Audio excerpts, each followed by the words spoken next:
My name is Blythe and I'm 33 years old. This whole mess started on what was supposed to be the best weekend of the year, my birthday weekend.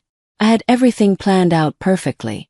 My friends and I were going to celebrate at my parents' country house, the same house I'd been paying the mortgage on for the past year and a half, while my younger brother Brennan lived there rent-free. Brennan is 27, 6 years younger than me, and for the last year and a half, he's been camping out at the country house like it's his personal playground. The deal was simple. My parents agreed he could live there. If I needed the house for a vacation or celebration, he'd clear out for a few days and stay with them. So 3 days before my birthday, I sent Brennan a text message. Nothing complicated.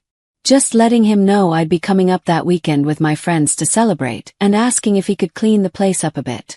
You know, basic stuff like picking up his mess and maybe running a vacuum.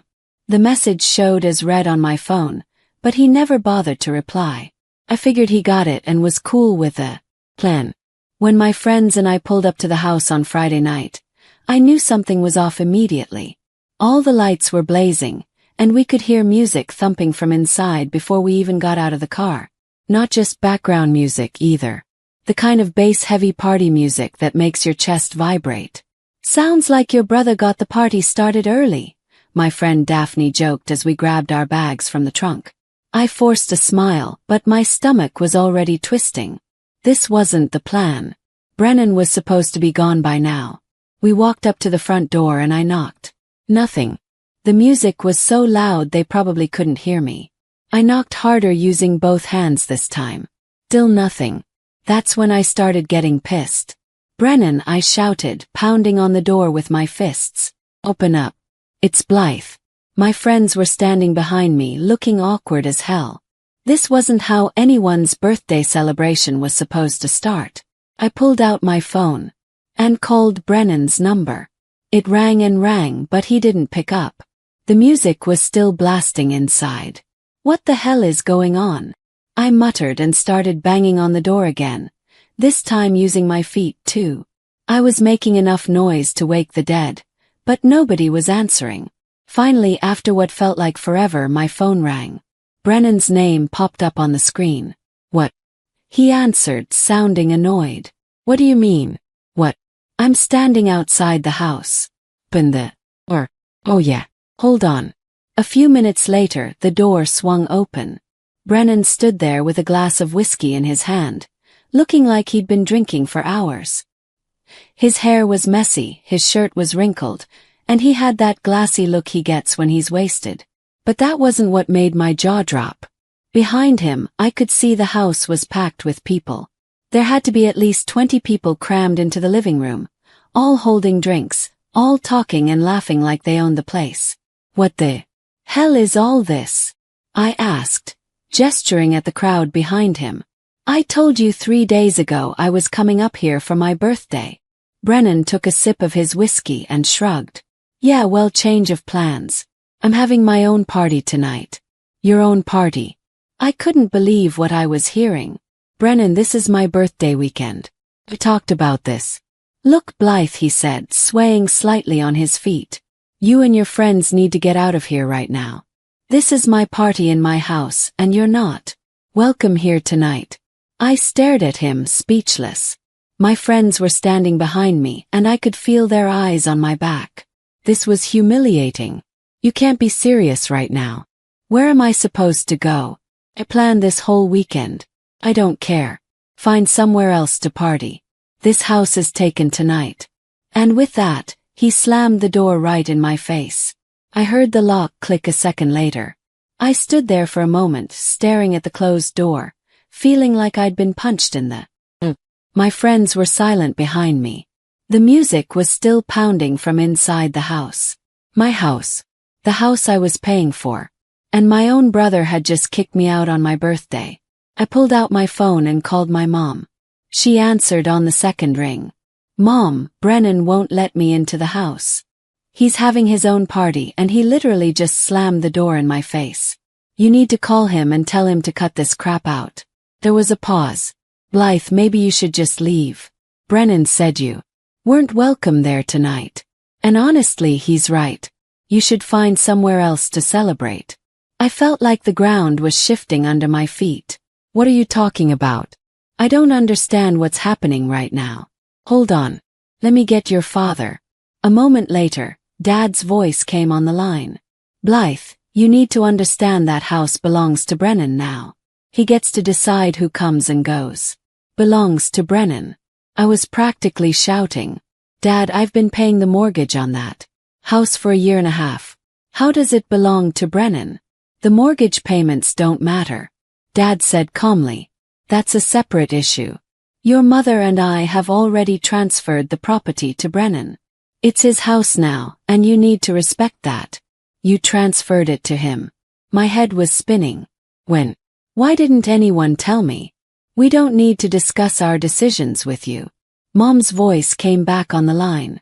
The point is, Brennan owns the house now, and you need to leave his property right now. Looked at my friends who were pretending not to listen, but obviously catching every word. My birthday was ruined. My family had apparently given away the house I was paying for. And I was standing in the driveway being treated like a trespasser. Fine, I said into the phone. I understand completely. Thanks for clearing that up for me. We drove back to my apartment in Ashford Terrace in silence. My friends kept glancing at me, probably wondering what the hell had just happened. Honestly, I was wondering the same thing.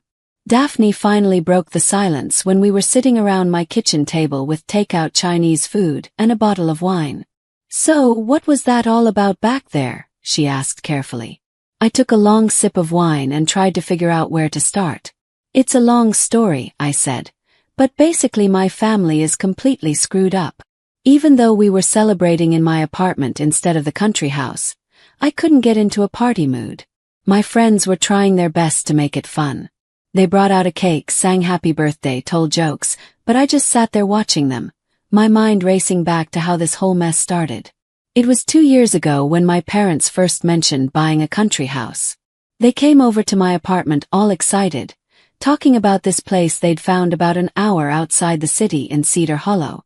It had 3 bedrooms, a big deck, and was right near a lake. We're going to get a mortgage and buy it, Mom had said, practically bouncing in her chair. It'll be perfect for family weekends. That's when I asked the question that should have been obvious. Are you sure you can afford another monthly payment? I mean, you guys have been pretty tight on money lately. Dad waved his hand dismissively. We've got it all figured out. We'll just cut back on a few things, eat out less, maybe cancel some subscriptions. It'll be fine. I don't know, I said. Remember last month when I had to help you guys with the electric bill? And the month before that when your car payment was late? Maybe you should think about this more carefully. Mom got that defensive tone she always uses when she doesn't want to hear the truth. Blythe, we're adults. We know how to manage our money. And besides, this will be a family house. You'll be able to use it too on weekends. I should have pushed harder. I should have made them sit down with a calculator and actually add up their expenses, but they seemed so excited about it and they kept saying they had it all planned out. So I backed down. 6 months later, Mom called me crying. Blythe, we need help. We can't make the mortgage payment this month. What happened to having it all figured out? Yes. We just need some temporary help, she said. Just until we get back on our feet. Maybe you could cover it for a few months and then we'll take over again. I suggested they rent out the house to cover the mortgage payments. That seemed like the obvious solution. But that's when they dropped the bomb. We can't rent it out, Dad said when I brought it up. Brennan moved in last week. You know, he's been having trouble finding steady work. This gives him a chance to get his life together without paying rent. So now Brennan needs to pay the mortgage, I said. Seemed logical enough. Well, he will, Dad said quickly. Once he finds a job. He's looking really hard right now. I almost laughed. Dad, Brennan has been fired from 6 jobs in the past year. He gets fired for showing up drunk or not showing up at all. What makes you think he's suddenly going to become responsible? He's still young, Mom said. He's just trying to find himself. Everyone needs family support when they're figuring things out. He's 24 years old, I said. When I was 24, I was working full-time and paying my own bills. But they kept defending him. They said he needed time to mature, that living on his own would help him become more independent, that the family should stick together. All the usual excuses they'd been making for Brennan since he was a teenager. I remembered when Brennan was in high school and got caught cheating on a test. Instead of letting him face the consequences, Mom went to the school and argued with the teacher until they agreed to let him retake it. When Brennan crashed Dad's car because he was texting while driving, they bought him his own car the next month so he wouldn't be inconvenienced by having to take the bus. When he got arrested for underage drinking at 19, they hired an expensive lawyer to get the charges dropped instead of letting him learn from his mistake. Meanwhile, when I was growing up, I had to get a part-time job at 16 to pay for my own car insurance. When I wanted to go to college, they told me I'd need to apply for student loans because they couldn't afford to help. When I graduated and was struggling to find work, they told me it was time to stand on my own 2 feet. The double standard had been going on my whole life, but this mortgage thing was the worst yet. In the end, they wore me down.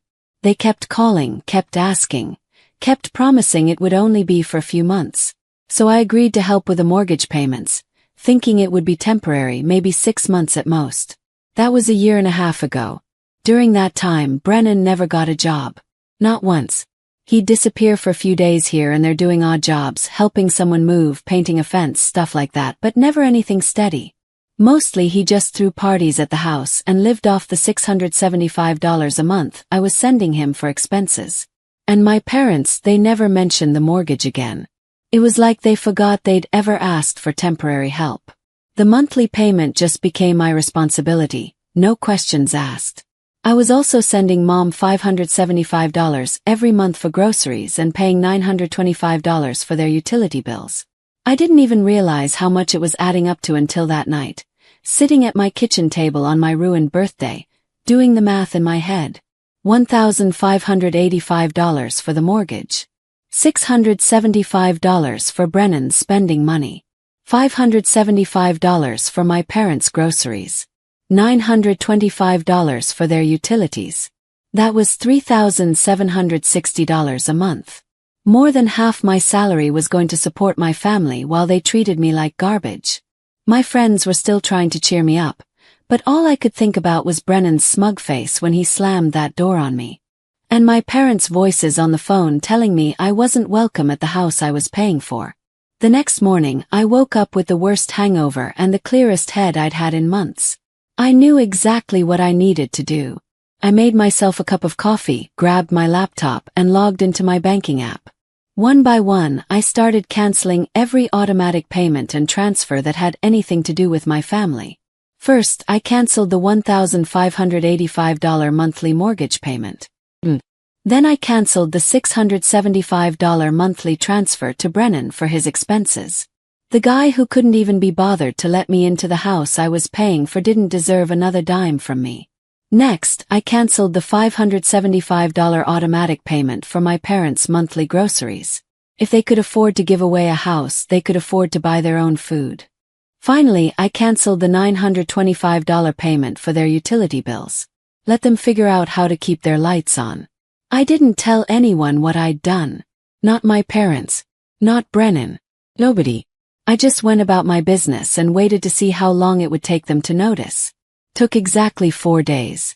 My phone started ringing at 7 a.m. on Wednesday morning. Mom's name flashed on the screen. I let it go to voicemail. She called back immediately. Then again. Finally I picked up. "Blythe, where's the money?"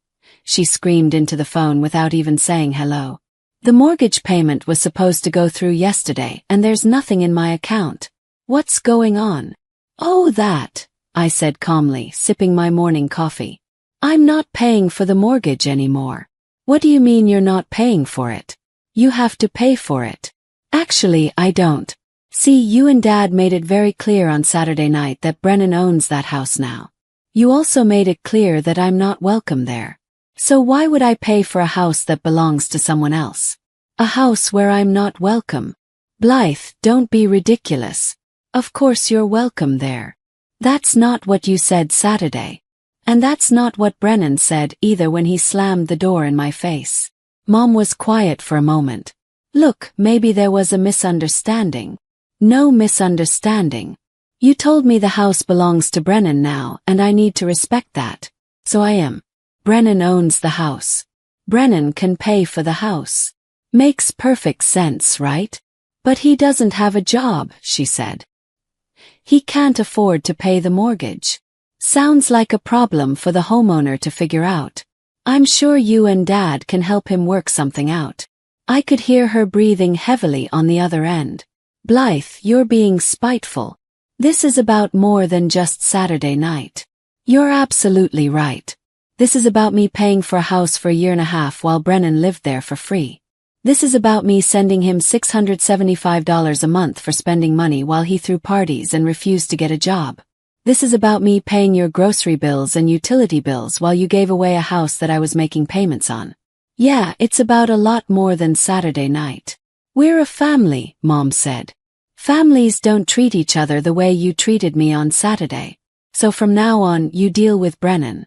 He's an adult, right? Time for him to act like one. Hung up.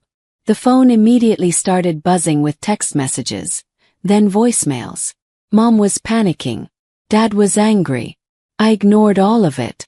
2 days later, Brennan started calling. When I didn't answer, he started sending messages. Blythe, I'm out of money. You need to send me my monthly payment. Where's my $675? I have bills to pay. Answer your damn phone. I deleted every message without reading them completely and blocked his number. That night around 11 p.m., someone started pounding on my apartment door. I looked through the peephole and saw Brennan standing in the hallway, swaying slightly. He was drunk. Brennan, go home, I called through the door. I'm not leaving until you give me the money for the mortgage, he shouted. You're trying to make me lose my house just because you're pissed off. Your house, said. I thought it was your house on Saturday when you kicked me out. So pay for your own house. You know I don't have a job, he yelled. I can't pay for it. Then get a job. It's not that complicated. Brennan started kicking the door. This is revenge. You're doing this to get revenge. I'm doing this because I'm done being an ATM for people who treat me like garbage. You want to keep that house? Get a job and pay the mortgage yourself. I can't get a job that pays enough for the mortgage. Then I guess you're going to lose the house. That's what happens when you can't afford something. He kicked the door harder. I'm not leaving. I'll sleep right here in the hallway until you give me the money. No, you won't. Because if you're not gone in 5 minutes, I'm calling the police. He kept yelling for another minute, calling me names and telling me what a terrible sister I was.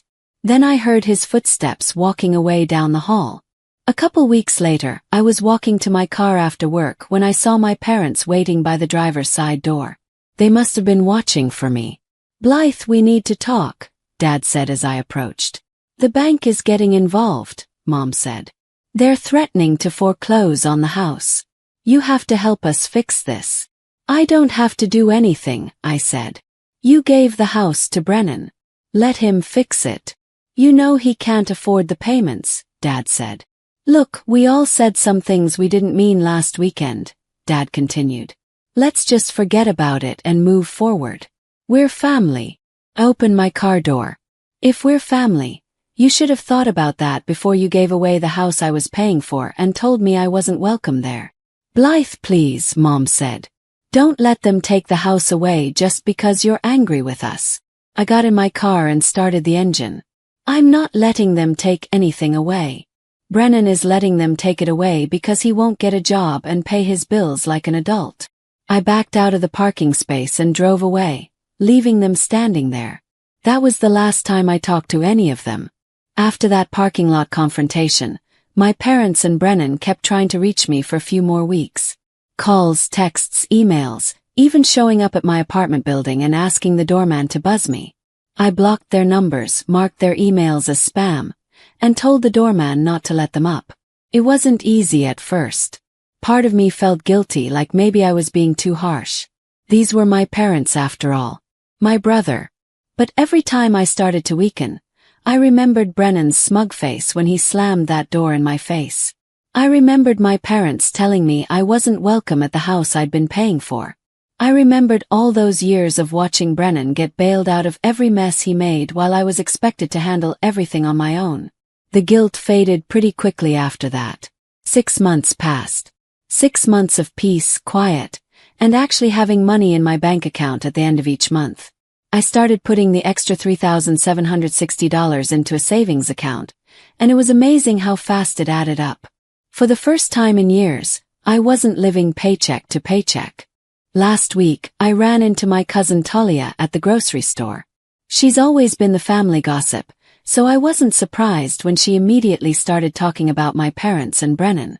"Oh my God, Blythe, I heard about what happened with the house," she said, practically bouncing on her toes. "Is it true you stopped paying the mortgage?" "Yeah, it's true," I said. Continuing to shop for vegetables like this was the most normal conversation in the world. "Did you know they lost the house? The bank foreclosed on it about 3 months ago. Brennan had to move back in with your parents." "Really?" said. "I had no idea. Honestly, I didn't care." "That must be a nightmare for them," Talia continued. "Having Brennan back home full-time." Shrug. "Not my problem anymore." Talia leaned in closer. "It's been a disaster. Brennan's still not working. He sleeps until noon, plays video games all day, and goes out drinking at night. Your mom is losing her mind." "Sounds about right," I said. "And he crashed your mom's car last weekend. Drunk driving." None of it surprised me. "They can't afford to support him," Talia said. "They're really struggling now that you're not paying their bills. They even cancelled their cable." "They should have thought about that before they gave away my house," I said. "Are you ever going to forgive them?" she asked. "They didn't just hurt my feelings," I said. "They took advantage of me for 1.5 years. That's not something you just forgive. So you're never going back?" "Never." The past 6 months had been the best months I'd had in years. I wasn't stressed about money. I wasn't getting guilt trip calls. I wasn't cleaning up messes for grown adults. Instead, I was saving. Last weekend, I went house hunting with a real estate agent. We looked at 3 condos. With the extra $3,760 a month, I'll be able to buy my own place within a year. My home. My rules. A place no one can ever kick me out of again. And sometimes I wonder if they ever think about what they lost. They didn't just lose money. They lost me.